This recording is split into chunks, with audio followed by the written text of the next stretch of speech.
पति की मौत के बाद डायन के आरोप में एक गृहिणी की ससुराल वालों ने की पिटाई। সেটা তো যে কালকে ছিল তো বন্ধ হবে তো ও বললো কে ডাইন বলে মারছে ওকে মারকাট করছে। স্বামীটা মারা যাওয়ার পরে ওকে ডাইন বলে যে এত যে মার যে ধূর যে দিচ্ছে একদম প্রচণ্ড মার, এত মার কিন্তু নিজের স্বামীর ভিতরে ও স্বামী লড়াই ঝগড়া এতটুকু না ধুম মারছে। যাতে এরকম যাতে আর মানে আর কি আমি চাই যে এরকম যাতে কোনো জায়গায় না হোক, আমাদের এলাকাতে দূরের কথা কি কোনো জায়গায় যাতে না হোক আর কি, এটা ব্যবস্থা করতে হবে।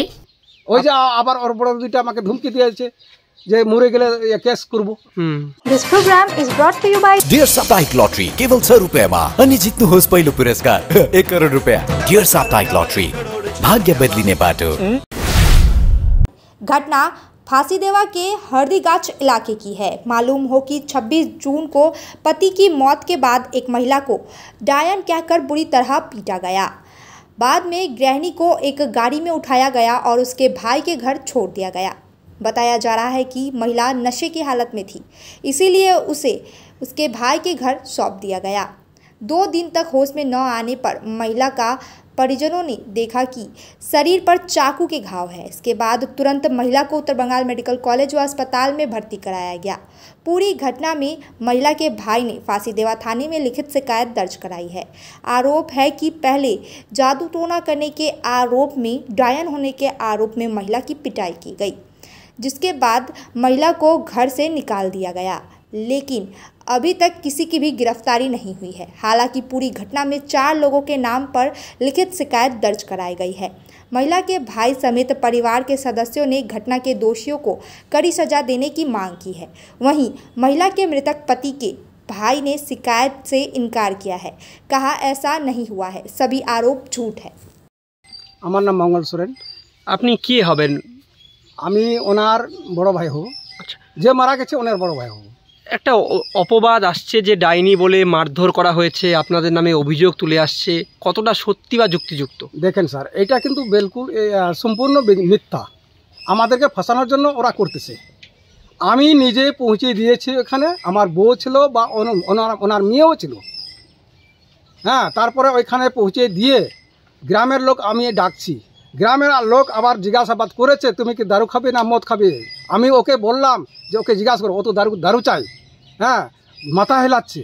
হ্যাঁ, তখন আমি বললাম, তখন ও ভাই আমাকে বলল যে তাহলে কি উপায় হবে। উপায় কিছু নাই, ওর তো গার্জেন মারা গেছে, গার্জেন তো নাই এখন, আমি তো গার্জেন হতে পারি না। হ্যাঁ, ওনার তো আরেকটা বউ আছে বাড়িতে, মেয়ে আছে বিয়ের উপযুক্ত, 2 বছর হলে তো মেয়ের বিয়ে মানে জিনিসটা চলে আসতেছে। এখন ইনি যে এইভাবে দারু খায় থাকে, আগে থেকেও খায়, আগে থেকেও মাতলামি ছিল। হ্যাঁ, আর সেই দিন কিন্তু ওনার আগে যে ও কিন্তু একজনের বউ ছিল, হ্যাঁ, সেই লোকটা আইসে দারু খাওয়াইছে একটা বোতল। ওই দিন থেকে একদম অতিরিক্ত নেশা, ওর নেশা আর ছুটছে না। আর আগের থেকে ভগবানকে বলা হয়েছে যে তোর বোনকে একটু বোঝাও, ওর দিদি কালাগজে 2টা বোন আছে, বড় দিদিটা আমাকে বলছে তুমি কি চেনো না ভাইয়ের বাড়িটা, বাইরের বাড়িতে পৌঁছাই দাও। আর যদি বা কোনো মদ খায় বা ফাঁসি টাঙে বা বিষ খেয়ে বা দারু খাই যদি মরে যায় তোমার উপর কেস হবে। কালাগজে আবার ওনার সঙ্গে শ্রাদ্ধ দিনে আসছিলেন 2টা ছেলে, বাঙালি ছেলে, ওনারও আমাকে বকাবকি করে গেছে। আমি বলছি ওদেরকে ভালো করে বোঝাবে, একটা শ্রাদ্ধ অবধি রাখবো, তারপরে একদম সম্মানকে সাথ আমি ওর ভাই বাড়িতে দিয়ে আসবো। তাহলে এই যে অভিযোগটা হচ্ছে পুরোটা মিথ্যা? পুরা মিথ্যা, এইগুলো সব মিথ্যা, কোনো না। এটা কে করেছে এরকম মিথ্যা? এইরকম মিথ্যা হয়তো ওর ভাইটা করেছে, আপনাদেরকে ফাঁসানোর জন্য। ফাঁসানোর জন্য। কিন্তু এই যে ডাইনি অপবাদ বলা হচ্ছে বারবার, এটা কি হয়েছে আদেও? না, কিচ্ছুতে না। আপনি গ্রামে আরো তো মানুষ, এখানে তো আমাদের 50 থেকে 60 ঘর মানুষ, আমরা কিন্তু এক সমাজের মানুষ। জিজ্ঞাসা করতে পারেন, তথ্যটা নিতে পারেন।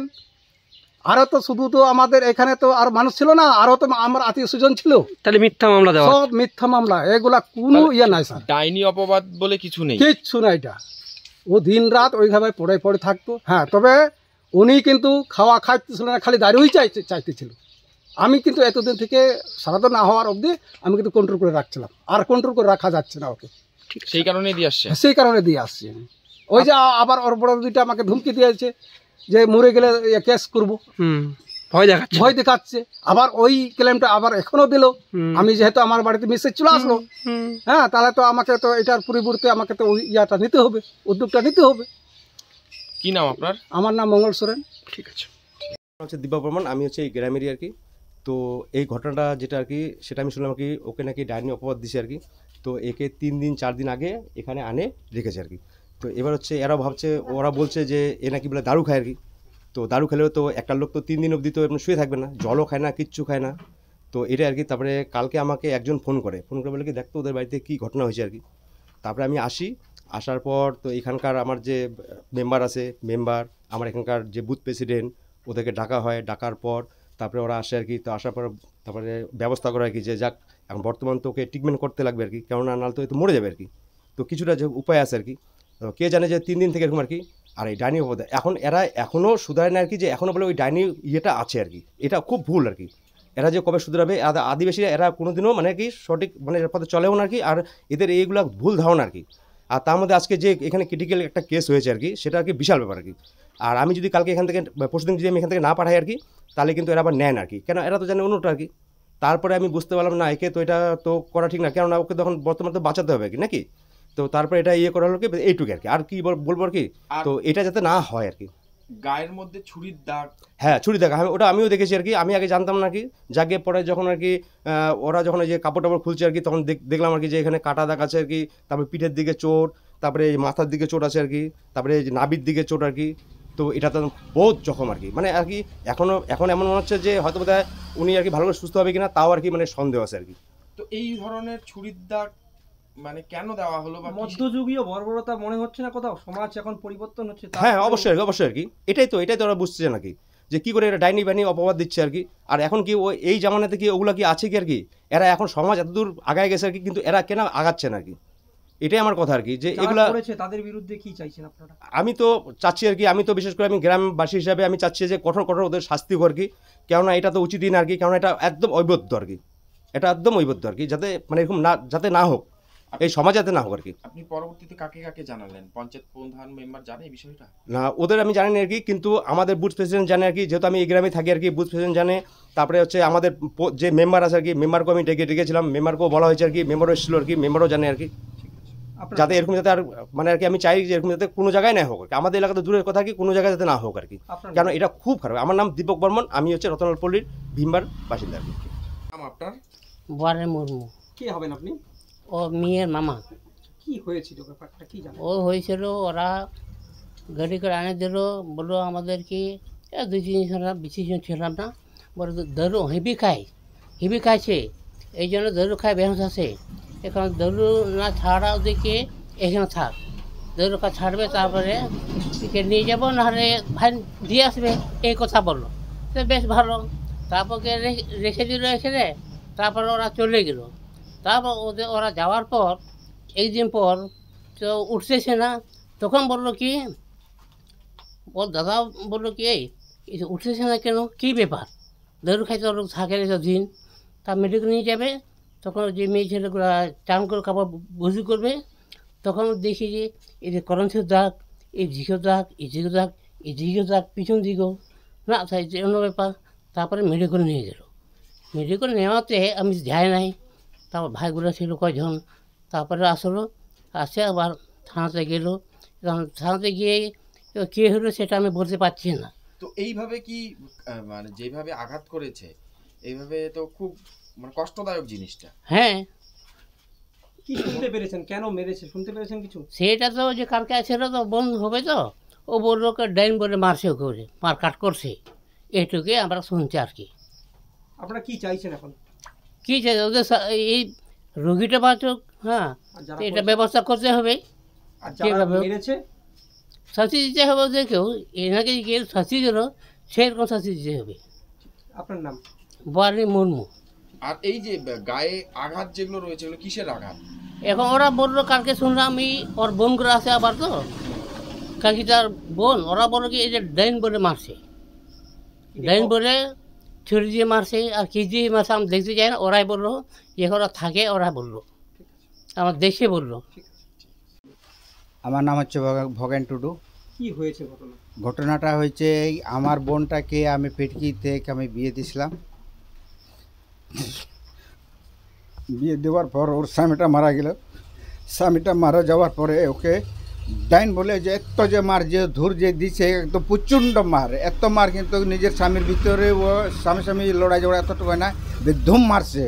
মারার পর ওখান থেকে মারুতি বাড়িতে পৌঁছাই দিচ্ছে। আমাকে বলছে কি তুই এই যে, আমি বললাম কিরে এটা কী হয়েছে, বলে ও খুব দারু খাইছে, এই কমসে কম এটা হোসে করে নিয়ে আয়, না মাতাল হয়েছে একটু ওকে বুঝা টুজা করে দাও। তারপরে ওনাকে আমরা বিছানায় রেখে দিলাম পার্টিতে, ওখানে বিছাই রেখে তারপরে আমি বললাম কি এই তাহলে থাকে এখানটা, ও যখন হুঁশে আসবে তখন ওনাকে আমরা মানে আর কি বুঝাবো। দেখতেছি কি এখান থেকে 12 ঘন্টা হয়ে গেল, কোনো হাত পা কোনো লড়াচড়া করে না। 12 ঘন্টা থেকে 24 ঘন্টা গেল, 24 ঘন্টা থেকে 48 ঘন্টা হয়ে গেল, কিছুই হয় নাই। তারপরে বুঝতে পারলাম না, কেসটা তো অন্য হয়ে গেল। তারপরে আমার মামি যে ছিলেন, আমার দিদিগুলা যে ছিলেন পাশের বাড়ি, তাদেরকে আমি ডেকে আমি বললাম কি দিদি এটা কী হয়েছে, এটা আপনারা দেখুন তো, আমার তো বোন হলে কী হবে, আমি তো ওকে তো গায়ে ধরতে পারতেছি না। ওকে কাপড়টা খুলে টুলে উল্টা পুল্টা করে দিয়ে দেখেছি কি আমার নাভির এইখানে না লাথার যে জায়গা আছে, তারপরে যে পাঞ্জারের এইখানে, তারপরে পিছনে পিঠের মধ্যে মাথার মধ্যে, তারপরে যে পারে এইখানটায় ওইখানে না কাটছে, মানে অচল করে দিছে। আর মুখ গালগলা মানে চেহারাটা করে একদম ফলা করে দিছে। তাকে এখান থেকে অ্যাম্বুলেন্সটাকে আইনে মানে মেডিকেল ট্রিটমেন্ট হলো। তারপরে আমার পিসি তো আপনার নিজস্ব বোন ওখানে থাকে, উনিকে জিজ্ঞাসা করলাম বোন এটা কী ব্যাপার হয়েছে। উনি আমাকে বললেন কি দাদা ওই যে দিদিকে তো খুব ধুম মারছে। বলে কিসের ব্যাপারে, বলে ওকে ডাইন বলে ওকে মারছে। এত কি মার দিতে হয় নাকি, কোথায় ডাইনেটা কি পুরো আছে। আর আমি একাই ছিলাম, আমি তো দাদা আমি বলতে পারতেছি না, যার জন্য তোমাকে আমি জানালাম কে মার দিছে রে। তারপরে উনি আমাকে নাম বললো কি এই নাম যে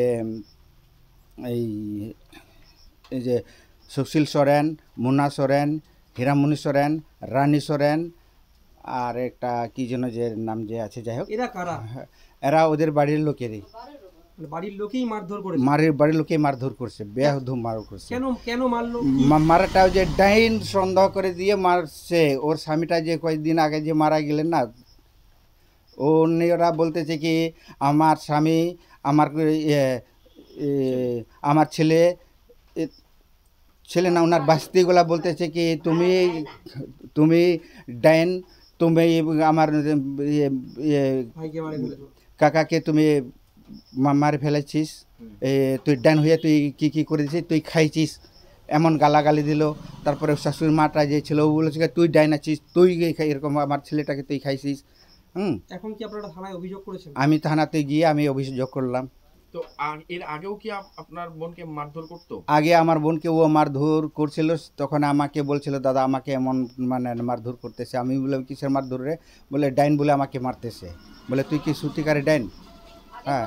তো এরপরে হাত পায়ে কি মানে আঘাত যেটা রয়েছে সেখানে কি কাটার চিহ্ন রয়েছে? হ্যাঁ কাটার চিহ্ন আছে এইখানে পায়ের মধ্যে মানে কলম ছুরি দিয়ে মানে পুরো মানে কাটার চিহ্ন যে আছে।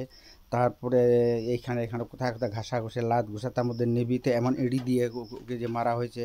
এখন মেডিকেলে এডমিট করা যে আছে না, কোন বেহোশে আছে। এখন ডাক্তাররা এখন বলতেছে ভাই আমরা তো খুব চেষ্টাই করতেছে, যদি হয় তাহলে আমরা আর কি করব, মানে মরণ বাঁচানো একদম মানে মরণের মতন মানে 90% মরণেরটাই আছে। আমি আর কি চাবো, আমারটা বলতেছি কি ওই ডানিটা ওরা যে মারধর যে করছে তাদেরটা ওরা প্রুফ করবে, না হলে ওদেরকে কারা শাস্তি দিতে হবে, তাছাড়া আর আমি কি করবো বলবো। আপনি শাস্তি চাচ্ছেন? হ্যাঁ এইটাই। পুলিশ কোনো ব্যবস্থা নিচ্ছে? পুলিশগুলো ব্যবস্থা তো নিচ্ছে। ওদের বাড়িতে কালকে যে গেছিলেন, হ্যাঁ কালকে হলদি অবস্থা একটা ছিল বাড়িতে, কাকে ও পায় না, কাকে ও ওঠাতে পারে নাই।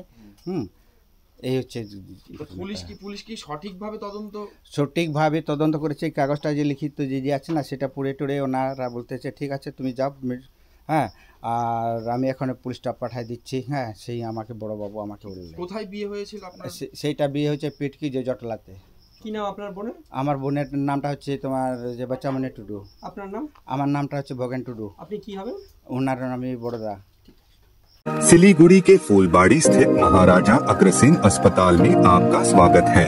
80 से अधिक समर्पित डॉक्टरों और कर्मचारियों की एक टीम के नेतृत्व में 300 से अधिक पेशेवरों की एक नर्सिंग टीम द्वारा समर्थित हम प्रत्येक रोगी को निकट रूप से देखभाल और व्यक्तिगत ध्यान प्रदान करने के लिए प्रतिबद्ध हैं। 120 से अधिक बिस्तरों के साथ हम अपने रोगियों के स्वास्थ्य को बढ़ावा देने के उद्देश्य से व्यापक चिकित्सा सेवाएं प्रदान करते हैं। महाराजा अग्रसेन हॉस्पिटल, फूलबारी, सिलीगुड़ी। 6 रुपया में 1 करोड़, 1 करोड़ 6 रुपया में। केवल 6 रुपया में 1 करोड़। 6 रुपया में 1 करोड़ के 1 करोड़ केवल 6 रुपया में। किन्नुहोस् डेढ साप्ताहिक लटरी केवल 6 रुपैयाँमा अनि जित्नुहोस् पहिलो पुरस्कार 1 करोड रुपैयाँ। 6 रुपया में 1 करोड़, 1 करोड़ 6 रुपया में 6 रुपया। डेढ साप्ताहिक लटरी, भाग्य बदलिने बाटो। We focus on making students future ready with the needs of industry. By acquiring skills, make students competitive in their careers. With relevant skills, making students are more marketable. With collaboration, keep updated with industry trends. During course, students are earning from their activities in the industry. Supplements to on-job learning on a regular schedule during course. Don't wait, secure your future now. Admission open. Medhavi Skills University, Singham, Bermioc. Contact us at 9874875876 or visit our website www.msu.edu.in.